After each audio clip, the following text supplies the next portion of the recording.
আমার সঙ্গে এই মুহূর্তে রয়েছেন আলিপুর সেন্ট্রাল জেলের প্রাক্তন জেল সুপার সৌমিক সরকার। তিনি 5.5 বছর আগে চাকরি ছেড়ে দিয়েছেন, তার অবসর নেওয়ার 5.5 বছর আগে তিনি চাকরি ছেড়ে দিয়েছেন এবং তার বক্তব্য তিনি রাজনৈতিক চাপে চাকরি ছাড়তে বাধ্য হয়েছেন। আমি সৌমিক বাবুকে পেয়েছি এই মুহূর্তে। সৌমিক বাবুকে জিজ্ঞাসা করবো যে কেন তিনি চাকরি ছাড়লেন। সৌমিক বাবু নমস্কার। আপনি 5.5 বছর আপনার অবসর নেওয়ার আগে চাকরি ছেড়ে দিলেন কেন? কি এমন হলো মমতা বন্দ্যোপাধ্যায়ের সরকারের আমলে? কাউকে আমি নাম করতে চাই না, কিন্তু জেলের চাকরি এমনি সবাই জানেন, বা যারা জানেন না তাদের জন্য বলি, জেলের চাকরি এমনি খুব প্রেশারের চাকরি। সারাক্ষণ একটা দেওয়ালের মধ্যে আটকে থাকা, অতগুলো লোক, যথেষ্ট যথেষ্ট প্রেশার থাকে প্রত্যেকটা দিন, প্রত্যেকটা মুহূর্ত। এবং এর উপরে যদি আবার পলিটিক্যাল প্রেশার শুরু হয়, যেটা আমরা চাকরির প্রথম দিন দেখিনি। আমার চাকরি জীবন শুরু 99 সালে। সেই সময়ে বা তার পরবর্তীকালেও এই ধরনের প্রেশার কোনোদিন, রাজনৈতিক প্রেশার কোনোদিন দেখিনি।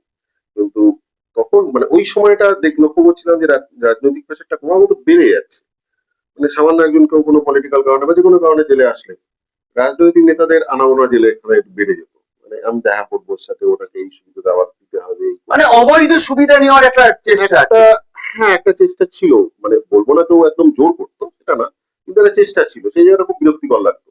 এবং হ্যাঁ, মাঝে মধ্যে যে একদম জোর না বলে বলবো যে যে এটা প্লিজ একটু করে দিন, মানে প্লিজ বলা, সরকারের তো বলা মানেই তো একটা হুমকি। হ্যাঁ, এক ধরনের একটা প্রেশার থেকেই যায় যে যে পার্টি ক্ষমতায় আছে সেই পার্টির একজন কাউকে, নেতৃস্থানীয় লোককে তাকে আমি যদি না করি, তো সেটা তো একটা চিন্তা থাকেই, একটা ভয় থাকেই, একটা মানসিক প্রেশার থাকে। এই জিনিসগুলো আস্তে আস্তে এতটাই বাড়তে থাকলো যে তাও চিন্তা করলাম না, আর বোধহয় পারবো না এতটা মাথা নিচু করা, সব জায়গায় সব কথা শোনা, এটা বোধহয় ঠিক হচ্ছে না। তখনই ডিসিশন নিলাম তাহলে থাক, এটার জন্য চাকরি ছেড়ে দিলেন, না অন্য কোনো বড় কোনো সমস্যা তৈরি হয়েছে? না, বড় কোনো সমস্যা সেরকম ছিল না, কিন্তু এই পলিটিক্যাল প্রেশারটাই, দেখুন আমি সিভিল সার্ভিস দিয়ে এসেছি, কেউ কাউকে ধরে চাকরি পাইনি। তো সেই জায়গাতে গিয়ে সবার সামনে মাথা নিচু করা বা কিছু কিছু লোকের সামনে মাথা নিচু করা, আমি আমি আমি আমার ব্যক্তিগত মতামত দিচ্ছি, আমি সবার ক্ষেত্রে বলতে পারবো না, আমার ক্ষেত্রে এটা একটু সমস্যা হয়ে যাচ্ছে। এটা এমন কে জেলে ছিল যে যার জন্য আপনাকে এরকম ভাবতে হলো? কে জেলে ছিল? এমন কোন নেতা মন্ত্রী জেলে ছিল? অনেকেই তো ছিলেন, অনেকে অনেক কিছুই ছিলেন, এতদিন পর স্পেসিফিক ওরকম ভাবে মনে করা সম্ভব না। ছিলেন তো অনেকেই, এবং সবসময় যে নেতা মন্ত্রী না, লোকাল হয়তো কেউ কোনো কেসে জেলখানায় আসলো, সে হয়তো কোনো নেতার পরিচিত, সেই নেতা। দেখুন আপনি শ্রমিকদা, আপনি যতই বলুন আপনি একজন জেল সুপার, আপনি 5.5 বছর আপনার চাকরি আছে, এরকম একটা গুরুত্বপূর্ণ পদে আপনি চাকরি করতেন, ছেড়ে দিচ্ছেন, মানে একটা প্রেশার, মানে চাপ তৈরি করা হয়েছিল যার জন্য বাধ্য হয়েছেন। এটা একটু যদি খুলে বলেন, ঠিক আমি কেন বাধ্য করলো আপনাকে? আমি দুটো ঘটনা বলি।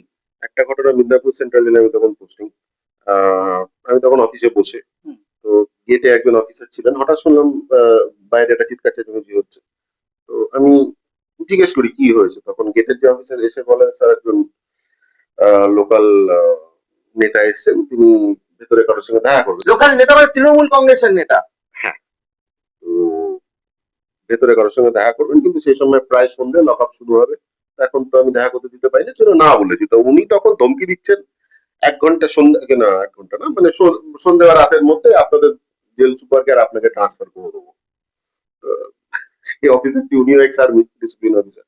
উনি তখন সেই নেতাকে বললেন যে করে দিন, আমাদের তো সবসময় বাধাই থাকে, আমাদের ট্রান্সফার চাকরি, কোনো অসুবিধা নেই, আপনার যদি করতে পারেন করে দিন। তো তার কিছুক্ষণ পরে মন্ত্রী পিএস এর ফোন আসলো, উনি জিজ্ঞেস করলেন কি হয়েছে, বুঝলাম যে ফোন গেছে। হ্যালো স্যার, এই ব্যাপার, বলি ঠিক আছে ছেড়ে দিন। তো যাই হোক, সেটা ডিপার্টমেন্টের তরফ থেকে যে সাহায্যটা আছে, মন্ত্রী বলুন বা পিএস বলুন, তাদের থেকে সে সাহায্যটা পেয়েছিলাম, যে কিছু হয়নি।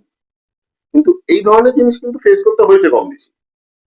ভাবুন, একটা জেলের বাইরে দাঁড়িয়ে যদি একজন নেতৃস্থানীয় লোক এরকম ধমকি দেন যে জেল সুপারকে ট্রান্সফার করে দেবো, অফিসে ট্রান্সফার করে দেবো, তাহলে যারা ভেতরে আবাসিকরা আছে, তাদের বাড়ির লোকজনরা বাইরে আসছে, তারা কি দেখছে, কি শুনছে, কি শিক্ষা নিচ্ছে? তারপরে মমতা বন্দ্যোপাধ্যায়ের সরকারের আমলে জেলটা কি রিহ্যাবিলিটেশন সেন্টার হয়ে গেছিল? যখন খুশি ঢোকা যায়, যখন খুশি? না, সেটা সেটা কোনোদিনই হয়নি। আমি সেটা সেই জিনিসটা কোনোদিনই হয়নি, জেল তার নিজের নিয়মে সবসময় চলেছে। কিন্তু এই প্রবণতাটা বাড়ছিল, আমি বারবার বলছি, এই প্রবণতাটা খুব বেড়ে যাচ্ছিল। অন্যায়ভাবে সুযোগ সুবিধা নেওয়া। অন্যায়ভাবে সুযোগ সুবিধা নেওয়ার একটা প্রবণতা বাড়ছিল। পাচ্ছিল এটা বলবো না, কোনোদিনই পাইনি। এবং যে একদম পাওয়াতেই হবে বা দিতেই হবে সেইটাও কোনোদিন এরা করতে পারেনি কেউ। কিন্তু একটা চাপ ছিল প্রত্যেকটা অফিসের। কিন্তু আপনার তো, আপনি ধরুন মন্ত্রীকে ডাইরেক্ট রিপোর্ট করতে পারেন, আপনি সেক্রেটারিকে ডাইরেক্ট রিপোর্ট করতে পারেন, আমরা ডাইরেক্ট ডিজি অব্দি রিপোর্ট করতে ডিজি। পারি। তো আপনারা কখনো বলেননি যে এই জিনিস ঘটছে, আমাদের হুমকি দিচ্ছে তৃণমূল নেতারা, তারা অবৈধ সুবিধা নেওয়ার চেষ্টা করছে, কখনো বলেননি? দেখুন, এরকম ভাবে স্পেসিফিক কোনো পার্টির নাম নিয়ে তো কোনোদিন কমপ্লেন হয়নি, আর আমরা করিও নি কোনোদিন। কিন্তু এইটা সবাই জানতেন, সবাই কম বেশি এটা প্রেসারের মধ্যে ছিলেন, আমাদের উপরওয়ালারাও কম বেশি প্রেসারের মধ্যে ছিলেন, সেটা আমরা নিজেরাও বুঝতাম। মানে সবাই কোথাও একটা, মানে জেল প্রশাসন একটা প্রেসারের মধ্যে ছিলেন, চাপের মধ্যে ছিলেন বলছেন? হ্যাঁ, মোটামুটি মোটামুটি। এটা, এই যে আপনি তো আলিপুর জেলে ছিলেন, হ্যাঁ, ছিলাম, অনেক জেলেই ছিলাম, আলিপুর সেন্ট্রাল জেলেও ছিলাম। ঠিক উল্টো দিকে মমতা বন্দ্যোপাধ্যায়ের বাড়ি। তো শুনেছি যে আলিপুর জেলে আপনার যে বেলটা বাজে কখন কখন, আপনারা আসামি ঢোকানোর সময় বেলটা বাজান, মানে যে- যেটা ওই সকালে আনলকের সময় হ্যাঁ, বা হ্যাঁ, রাত্রে। বিকেলে যখন তো এটা lock up হয়ে শুনেছি যায়। যে আপনারা এটা বন্ধ করে দেওয়া হয়েছিল, মমতা বন্দ্যোপাধ্যায় উল্টো দিকে থাকেন, ঘুম ভেঙে যাবে বলে, অসুবিধা হবে, তিনি বিরক্ত বোধ করতেন, এটা কি সত্যি? মানে একবার একটা অ্যালার্ম হয়েছিল, মানে অ্যালার্ম, প্র্যাকটিস অ্যালার্ম আমাদের যেটা হয়, স্টাফ কতটা রেডি, পুলিশ কতটা তাড়াতাড়ি আসছে, মানে বিভিন্ন যেটা বড় হাই সিকিউরিটি জেলে অ্যালার্ম, মানে কোনো একটা ইমার্জেন্সি হলে কিভাবে প্রত্যেকটা ডিপার্টমেন্ট রিয়াক্ট করছে, এইটার জন্য অ্যালার্ম করা হতো। তো সেই একবার করা হয়েছিল জয়েন করার পর, 2018 সালের কথা বলছি, আমার ঠিক মনে পড়ছে না। তো তারপর মানে আমাকে বলা হয় যে অ্যালার্ম করো কিন্তু সাইরেনটা বাজিও না। কেন সাইরেন বাজানো? এটা আমাকে বলা হয়। মমতা বন্দ্যোপাধ্যায়ের অসুবিধা হচ্ছে। সেটা আমি জানি না। আচ্ছা, জেলের মধ্যে দেখলেন যে গত কয়েকদিন আগে রাজ্যের মুখ্যমন্ত্রী শুভেন্দু অধিকারী তিনি সাংবাদিক সম্মেলন করে দেখিয়ে দিলেন জেলের মধ্যে কিভাবে অবৈধ মোবাইল, সেখানে প্রায় 32টার মতো মোবাইল পাওয়া গিয়েছে, এবং আমরা শুনেছি মাদকও প্রচুর পাওয়া গিয়েছে, যদিও এবারে উদ্ধার হয়নি। জেলের মধ্যে মোবাইল যায় কি করে? আপনারা জেল পাহারা দেন, জেল রক্ষী আছে, আপনাদের প্রশাসন আছে, কারা নিয়ে যাচ্ছে জেলের মধ্যে? দেখুন, জেলের মধ্যে দুভাবে মেইনলি ভেতরে জিনিসগুলো ঢোকে। একটা হচ্ছে গেট দিয়ে, একটা হচ্ছে পাঁচিল দিয়ে ছোড়া। গেট দিয়ে খুব কম ঢোকে, গেট দিয়ে খুব কম ঢোকে, কারণ গেটে সার্চ হয়, গেটে ভালোভাবেই সার্চ হয়। যখন বাইরে যায় আসামিরা তখনও সার্চ হয়, যখন ভেতরে ঢোকে তখনও সার্চ হয়। এবার কি হয়, ধরুন একটা মোবাইলটা কিন্তু একবারে কেউ আনে না। এই হয়তো ভুল ধারণাটা অনেকের থাকে যে মোবাইল হয়তো একবারে পকেটে নিয়ে চলে আসলো, সেরকম হয় না। মোবাইল গুলো পার্টে পার্টে আছে, হয়তো সিম একদিন আসলো, একদিন হয়তো ব্যাটারি আসলো, একদিন হয়তো বিভিন্ন পার্ট আসলো, এইভাবে বিভিন্ন লোক আনে।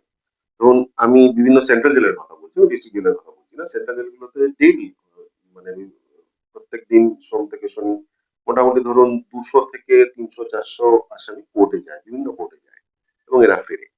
তো সেই সার্চের সময় ল্যাকুনা হতেই পারে। আমি অ্যান্ড্রয়েড ফোন কি করে ঢুকলো? এখানে অ্যান্ড্রয়েড ঢুকে যাচ্ছে। আমাদের সময় আমি অ্যান্ড্রয়েড ফোন কোনোদিন দেখিনি, এবারে শুনলাম এটা, আমি জানি না কি করে ঢুকলো। হয়ে থাকে তদন্ত হোক, কেউ যদি জেলের কোনো স্টাফ অফিসে যদি দোষী সাব্যস্ত হয় সেটা দেখা যায়, সেটা তদন্ত করে যদি পাওয়া যায় কেউ, তাকে শাস্তি দেওয়া হোক। কিন্তু আমি যেটুকু দেখেছি আমাদের এখানে আপনাদের জেলের লোক যদি যুক্ত না থাকে কিভাবে ঢুকবে?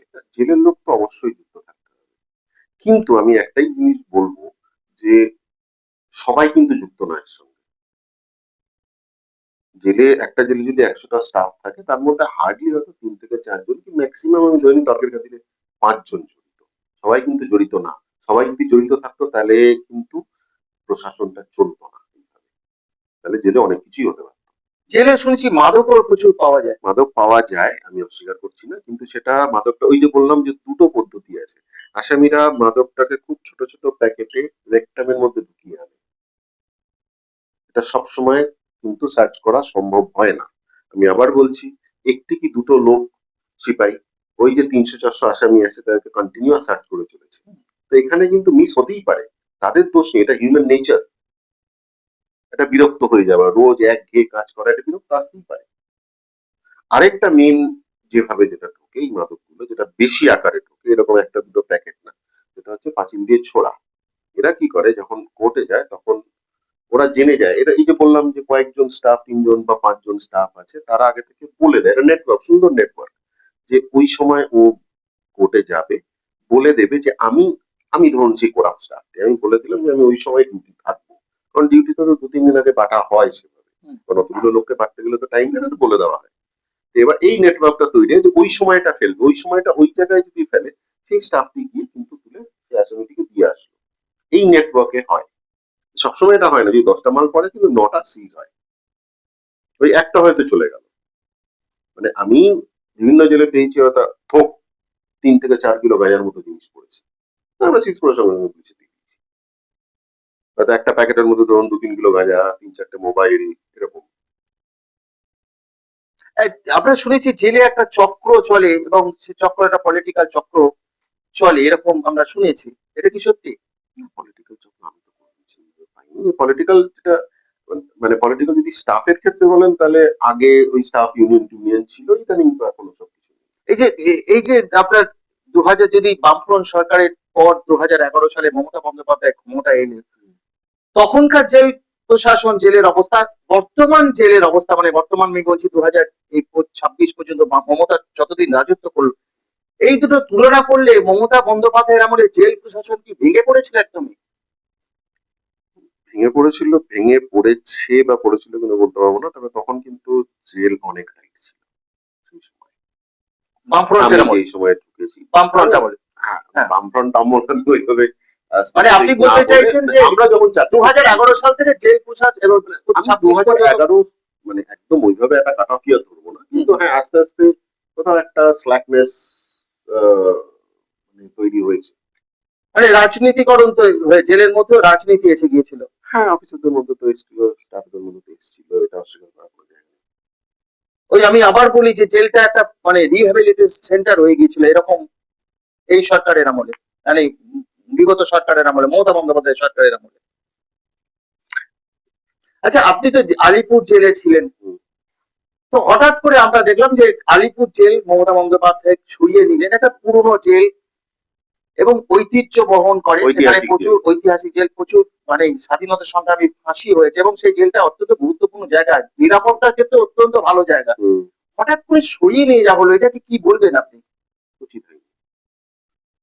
এটা মানে শুধু ওয়েস্ট বেঙ্গলের না, এটা ইন্ডিয়ার ইতিহাস, ভারতবর্ষের ইতিহাস। হুম। সেই জায়গাটা আমার মনে হয় ওটা ওখানেই রাখা উচিত ছিল। হ্যাঁ, যেটা করা যেত সেটা একটা পোর্শন নিশ্চয়ই একটা মিউজিয়াম করা যেত। স্বাধীনতা সংগ্রামীরা কারা এখানে, কাদেরকে এখানে ফাঁসি দেওয়া হয়েছে, বা তারা স্বাধীনতার জন্য কি কি করেছেন, সেটা সব মানে সমাজের লোকেদের সবাইকে জানানোর জন্য একটা আলাদা একটা নিশ্চয়ই এনক্লোজার করে সেটাকে করা যেতই। পুরো জেলটাকে মানে এরকম একটা মিউজিয়াম বানিয়ে দেওয়া, আমার পার্সোনাল মতামত হচ্ছে এটা একদম উচিত হয়নি। না, মিউজিয়াম যদি বলেন তাহলে তো রাইটার্স বিল্ডিংটা মিউজিয়াম করে দেবে, সেটাও রাইটার্স মিউজিয়াম, বিল্ডিং তো সবই অনেক অনেক ঐতিহাসিক কিছু ঘটনা ঘটেছে। মিউজিয়াম করে দেওয়া যায়। কিন্তু এটা কি উচিত হয়েছে যে এইভাবে একটা জেলকে এইভাবে সরিয়ে নিয়ে যাওয়া? কি মনে হয়? আমার পার্সোনাল মনে হয় তো উচিত হয়নি, কারণ এই আরেকটা জিনিস বলি, এই জেলটা হচ্ছে প্যানঅপটিক্যাল মডেলে তৈরি। হুম। প্যানঅপটিক্যাল মডেল হচ্ছে মাঝখানে সেন্ট্রাল টাওয়ার, আর চারিদিকে ওয়ার্ড গুলো এরকম ভাবে থাকে, মানে এটা মানে সার্কেল যদি ধরেন, সেন্টারটা হচ্ছে সেন্ট্রাল টাওয়ার, আর এই সার্কামফারেন্সের চারিদিকে ওয়ার্ড গুলো এমনি ছড়িয়ে আছে। এটা একটা সাইন্টিফিক কারণ আছে। সাইন্টিফিক কারণটা হচ্ছে ওই সেন্ট্রাল টাওয়ার থেকে কিন্তু পুরো জেলটা নজর রাখা যায়। একদম আর নিরাপত্তার দিক দিয়ে অত্যন্ত ভালো। বারুইপুর যে জেলটা হয়েছে যদি একবার দেখে আসেন, হুম। এটা তো বিভিন্ন ফ্ল্যাট বাড়ি, বাংলা বাড়ি যেরকম হয় সেরকম করে রেখেছে। সিকিউরিটির কোনো মানে একটা কোনো মেজর যদি কোনো ঘটনা ঘটে, তাহলে যে কোনো ফোর্সকে রিয়াক্ট করতে গেলে যথেষ্ট বেগ পেতে হবে। মানে বারুইপুর জেল তার মানে নিরাপত্তাহীনতা রয়েছে। আমার মনে হয়েছে, কারণ আমি যেহেতু বারুইপুরে পোস্টিং ছিলাম, হুম। আমার মনে হয়নি যেটা একটা আলিপুরের মতো জেলে কোনো ঘটনা ঘটলে যেভাবে সুন্দর মানে ম্যানুভারিং করা যায়, ফোর্সের ক্ষেত্রে ম্যানুভারিং করা বা বিভিন্ন সিকিউরিটি মানে স্টেপস নেওয়ার সুবিধা হয়, বারুইপুরের ক্ষেত্রে কিন্তু খুব ছড়াছড়ি ব্যাপারগুলো haphazard। আমার মনে হয়েছে, জেলটা যখন আমার মনে হয়েছে, আমি আবার বলছি আমার মনে হয়েছে, আমার অভিজ্ঞতা থেকে, আমি বাকিদের কথা বলতে পারবো না। জেলটা যখন নিয়ে যাওয়া হয় তার আগে যখন মমতা বন্দ্যোপাধ্যায় মুখ্যমন্ত্রী ছিলেন, তিনি সাংবাদিক সম্মেলন করে আমাদের কাছে ঘোষণা করেছিলেন যে তার কারণটা, জেলটা নিয়ে যাওয়ার কারণটা ব্যাখ্যা করেছিলেন যে নিরাপত্তার ক্ষেত্রে আলিপুর জেল ঠিক নয়, মানে নিরাপত্তার ব্যবস্থা সেভাবে করা যাচ্ছে না, কারণ শহরের মধ্যে কোনো সময় যদি জঙ্গি মানে হানা হয় তাহলে সেভাবে রিটালিয়েশন করা যাবে না, এই জন্যই বারুইপুরে নিয়ে যাওয়া হলো। না, আমি এটা মানতে পারছি না এই কারণে, কারণ বারুইপুরের যে জেলটা যেখানে হয়েছে সেটা পুরোপুরি ফাঁকা জায়গা। ওটা যদি উনি জঙ্গি আক্রমণের কথাই বলে থাকেন, তাহলে ওটা অনেক বেশি ইজি টার্গেট। এখানে কিন্তু পাশে থানা আছে, পেছনে বডিগার্ড পুলিশ লাইন্স আছে, ওইদিকে বডিগার্ড লাইন্স আছে। তাহলে ফোর্স, যে কোনো এক্সটার্নাল ফোর্স অনেক বেশি তাড়াতাড়ি রিয়াক্ট করতে পারবে। ইয়েস। ওটা তো ফাঁকা জায়গা। হুম হুম।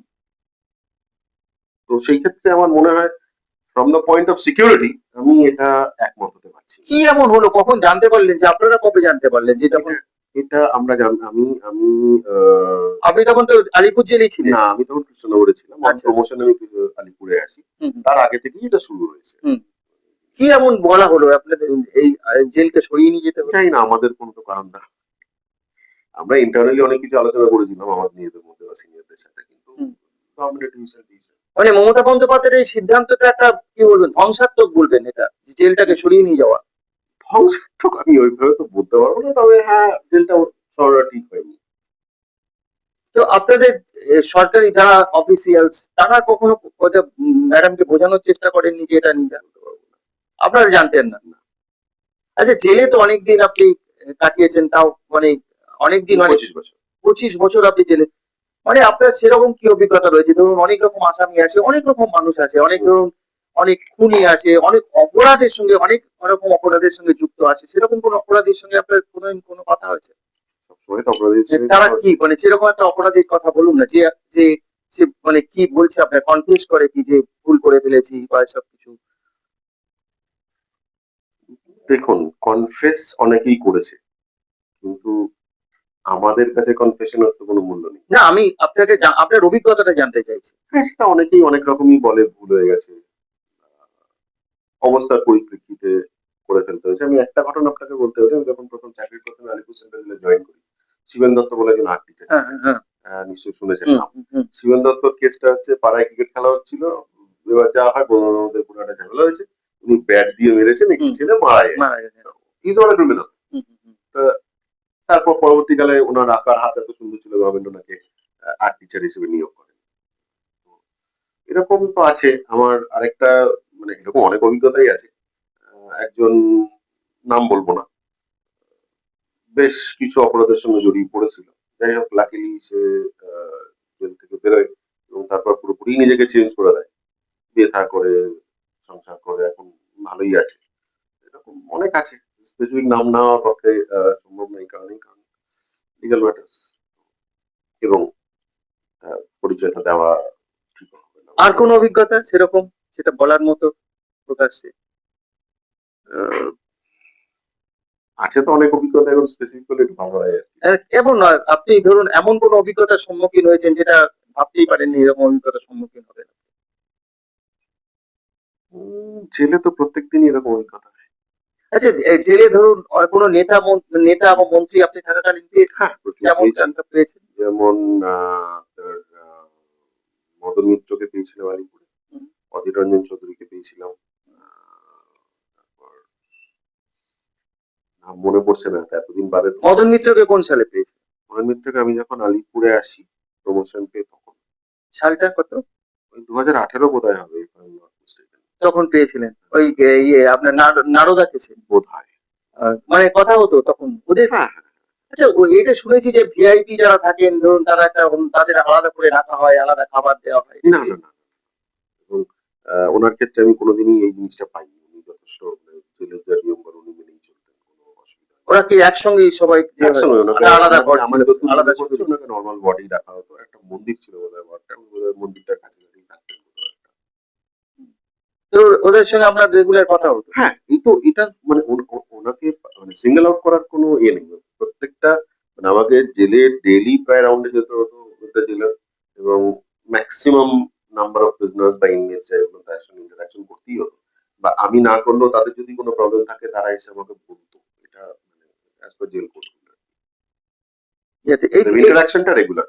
এটা প্রত্যেকটা জেল অফিসারের ক্ষেত্রে এটা রেগুলার, তার ডিউটির মধ্যে পড়ে। এই সেদিনে যখন সাংবাদিক সম্মেলন করছিলেন শুভেন্দুবাবু, তখন একটা কথা বলছিলেন যে অন্যান্য বিভাগে যেমন মানে বিভাগকে নষ্ট করে দিয়েছেন মমতা বন্দ্যোপাধ্যায়, জেল প্রশাসনকেও নষ্ট করে দিয়েছেন। এবং জেলে অবাধ একটা স্বাধীনতা, সেখানে অবাধ রকম বিভিন্ন রকম অপরাধ মানে সক্রিয় হয়েছে, এবং জেলের বাইরে ভিতরে বসে ক্রিমিনালরা তারা তোলাবাজি করছে, এবং তার উদাহরণ দেখলেন মোবাইল ফোন। এটা কি হতো যে আপনাদের আমলে কি মানে এটা পেয়েছেন কখনো যে ক্রিমিনালরা বসে তারা বাইরে গ্যাংকে অপারেট করছে? দেখুন, এক দুটো কেস হয়নি যে তা না, এটা আমরাও শুনেছি, কিন্তু আমার সার্ভিস টেনিয়ারে আমার আমি যে ছেলে ছিলাম সেরকম তো এরকম কোনোদিন শুনিনি। হ্যাঁ, বাইরে গেছে। এবার একটা সমস্যা কি হয়, এরা তো ম্যাক্সিমাম কোর্ট প্রোডাকশনের বাইরে যায়। এবার বাইরে গিয়ে সে যখন কোর্টে যাচ্ছে, কোর্টে তো তার বাড়ির লোকেরা আসছে, দেখা করছে। এবার সেখানে কে কি বলছে আহ, সেটা তো আমাদের পক্ষে মনিটরিং করা সম্ভব না।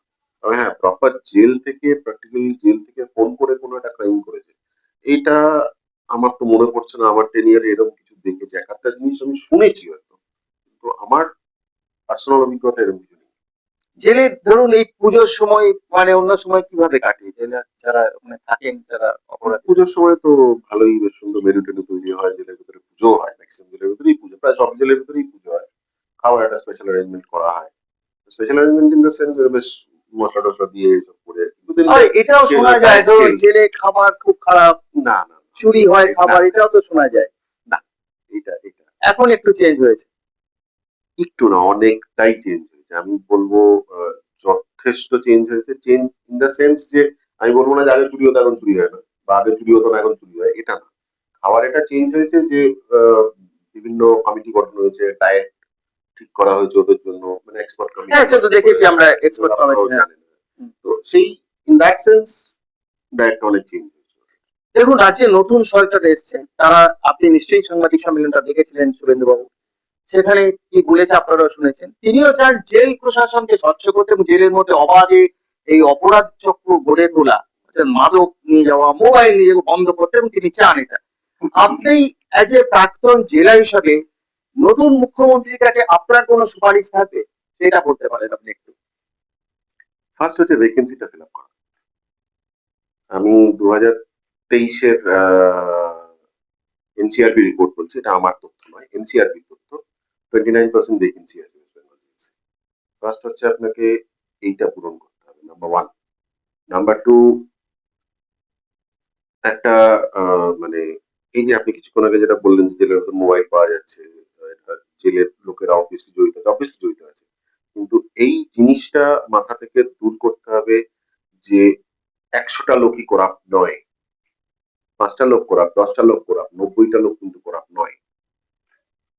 তো তাদের যদি সিঙ্গেল আউট করা যায়। আগে একটা জিনিস ছিল যে বিভিন্ন জেলে, মানে আমরা রেড করতে যেতাম, সিলেক্টেড অফিসার বা স্টাফ নেওয়া হতো যাদের রেকর্ড ভালো। তো এরকম ধরনের অফিসার কিন্তু সুযোগ দিতে হবে। আগে একটা ছিল, যেটা আবার আমি কোনো কোনো গভর্নমেন্টকে আমি পয়েন্ট আউট করবো না, যে যারা গভর্নমেন্টের ফেভারিট অফিসার তারা কলকাতা পোস্টিং পেয়ে গেছে বছরের পর বছর, বাকিরা কিন্তু সারা জীবন নর্থ বেঙ্গলে কাটিয়েছে। মানে একদম এই একদম, পক্ষপাতিত্বমূলক একদম। আচরণ একটা। এটা আপনি, মানে এটা আমি বলছি না, রেকর্ড দেখুন, এটা রেকর্ড করুন, পাবলিক ডোমেইনে রেকর্ড আছে, রেকর্ড বা আরটিআই করে রেকর্ড চাওয়া যেতে পারে, দেখবেন এই জিনিসটা হয়েছে। এই ধরনের অফিসারদের সুযোগ দিতে হবে। ঠিক আছে, এটা হচ্ছে নাম্বার টু। নাম্বার থ্রি, আমি একটা জিনিস বলবো, জেল অফিসার বা স্টাফেদের একটা অভিযোগ আছে, যেটা আমি সবার হয়েই বলতে পারি, যে পুলিশের মতো, পুলিশের যেমন আগে 13 মাসের মাইনে ছিল, জেলেরও 13 মাসের মাইনে ছিল, তা পুলিশের বোধহয় এখন 14 মাসের মাইনে বা 15 মাসের মাইনে, ওটা কিছু 14 হয়েছে। মাসের মাইনে। এইটা যদি একটু ক্লিয়ার করে দেওয়া যায় ভালো হয়। মানে আপনি জেলের জেল হ্যাঁ, রক্ষীদের ক্ষেত্রে। জেল যেমন আগের মতো পুলিশের মতোই 13 মাসের পেতো, হুম, পুলিশ যখন এখন 13 মাসের পাচ্ছে, 14 মাসের পাচ্ছে, হ্যাঁ। জেলটাও যদি 14 মাসের করে দেওয়া যায় ভালো হয়। কিছুই না, এই একটা টোকেন একটা মাসের বাড়ালি না, এটা একটা মনোবল, হুম, ভালো ফিলিং, হ্যাঁ। আর দ্যাটস ইট। আমার তো মনে হয় এই তিনটা করলেই যথেষ্ট। মানে এটাই শুভেন্দু বাবুর কাছে আপনার মানে সাজেশন থাকছে। মোটামুটি। আমি জাস্ট আচ্ছা, আরেকটা আমি এটা অবশ্য মানে ইনফ্রাস্ট্রাকচারটা যদি একটু ইমপ্রুভ করা যায়। ইনফ্রাস্ট্রাকচার মানে কি বলছেন? ইনফ্রাস্ট্রাকচার ইন দ্য সেন্স মানে স্টাফদের থাকার বন্দোবস্ত, আচ্ছা। এটা যদি মাননীয় সিএম নিজে বা কোনো অথরাইজ কমিটি বা কাউকে পাঠান বিভিন্ন জেলগুলোতে, তাহলে উনি দেখতে পারবেন কতটা খারাপ অবস্থার মধ্যে এই অফিসাররা বা লোকেরা থাকে। কেন কোয়ার্টার নেই ভালো? আছে, কোয়ার্টার আছে, কোয়ার্টার আছে, ভালো নেই। আচ্ছা, এটা সংশোধন করা দরকার খুব নতুন করে। ভীষণ ভাবে। আমি আপনাকে জলপাইগুড়ির আমফানের অভিজ্ঞতা বলি। জলপাইগুড়িতে আমি যখন ছিলাম তখন আমফানটা আসলো ওই 2020 ওই সময়টা বোধ আমার যতদূর মনে পড়ছে।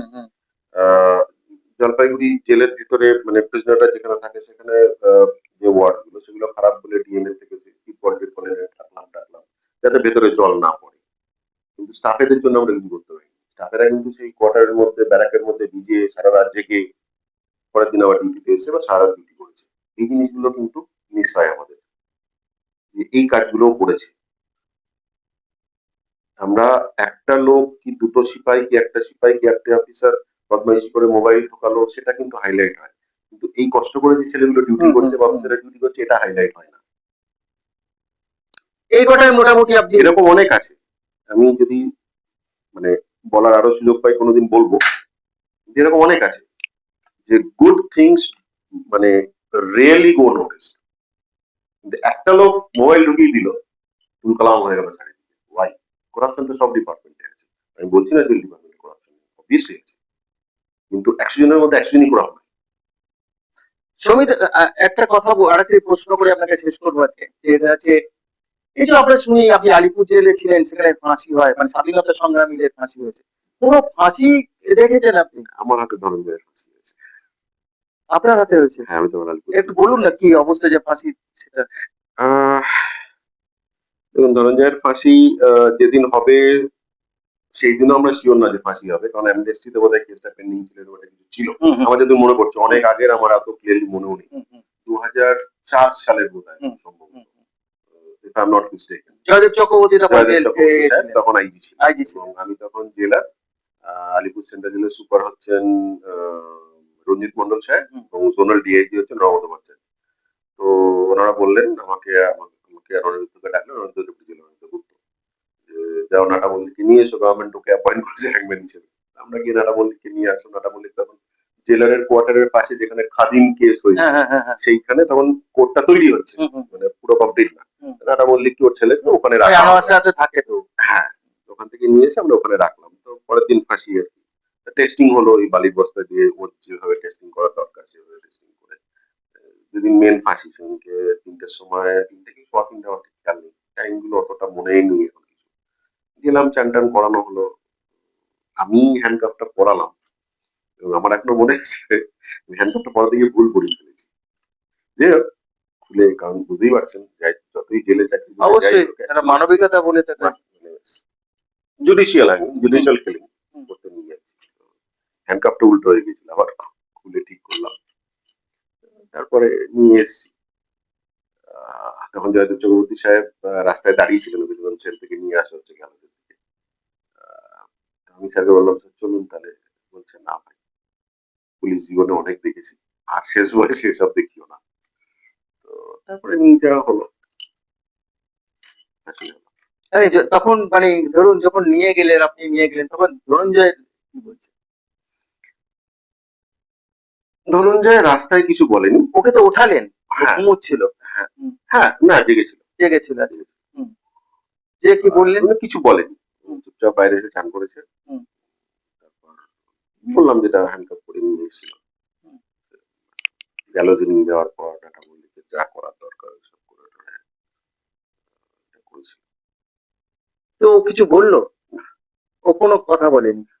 আচ্ছা, আরেকটা জিনিস ধরুন আমরা এটা শুনি যে ধরুন মানে সেদিন যে দুপুরের লাঞ্চ বলুন, সেটা হচ্ছে ও যা চায় সেটাই করে। হ্যাঁ, সেটা করা হয়েছিল। সেই সময় শুনেছিলাম পোস্ত খেতে চেয়েছিল। আমার দেখুন অনেক, আবার বলছি 22 বছর আগের কথা, আমার ঠিক খেয়াল নেই, কিন্তু এটা মনে আছে শিকারি ছিলেন ওয়েলফেয়ার অফিসার, তখন আমাদের কিছু খেতে চেয়েছিল, শিকারি ওইটা নিয়ে এসেছিলেন খাওয়ানোর জন্য, সবার পারমিশন নিয়ে, সিনিয়রদের পারমিশন নিয়ে খাওয়ানো হয়েছিল। আমরা যেন শুনেছি যে বিভিন্ন সময় বিভিন্ন সূত্রে শুনেছি যে সেই সময় ধনঞ্জয় বলছিল যে আমি কোনো অপরাধ করিনি। আমার কানে কিছু আসেনি, সেটা বলে ম্যাক্সিমাম বলে, সবাই যে অপরাধ স্বীকার করে তখন না। আমি জানি না ধনঞ্জয় অপরাধ কি অপরাধ নয়, যেহেতু মাননীয় কোর্ট সাজা দিয়েছেন এবং হাইকোর্ট সুপ্রিম কোর্ট বিভিন্ন জায়গায় ঘুরে চলে এসছে, তাহলে সেই জায়গাতে আমার মতামতের তো কোনো জায়গা নেই।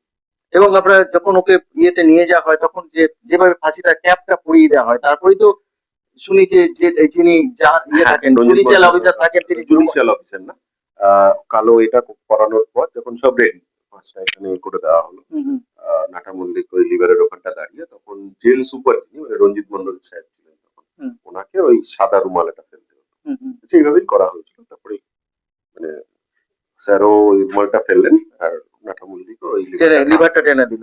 তারপরে 8 ঘন্টা হ্যাং হয়েছিল, মানে 8 ঘন্টা ওই অবস্থায় ছিল। তো ডাক্তার বাসুদেব মুখার্জি ছিলেন সিনিয়র মেডিকেল অফিসার, আর এসিও মহিত সাহেব বা কেউ একজন ডাক্তার ডেপুটেড হয়েছিলেন সিও মহিত অফিস আলিপুর থেকে। ওনারা দুজনে চেক করলেন, ঠিক আছে হয়ে গেছে। মানে একটাই ফাঁসি আপনি দেখেছেন? ওটাই লাস্ট ফাঁসি ওয়েস্ট বেঙ্গলে, তারপর তার কোনো ফাঁসি হয়নি। মানে ওটা আমার আমার নিজে মানে আমার থাকাকালীন হয়েছে। মানে এ তো খুব খারাপ লাগে দেখতে, একটা মানুষকে এইভাবে।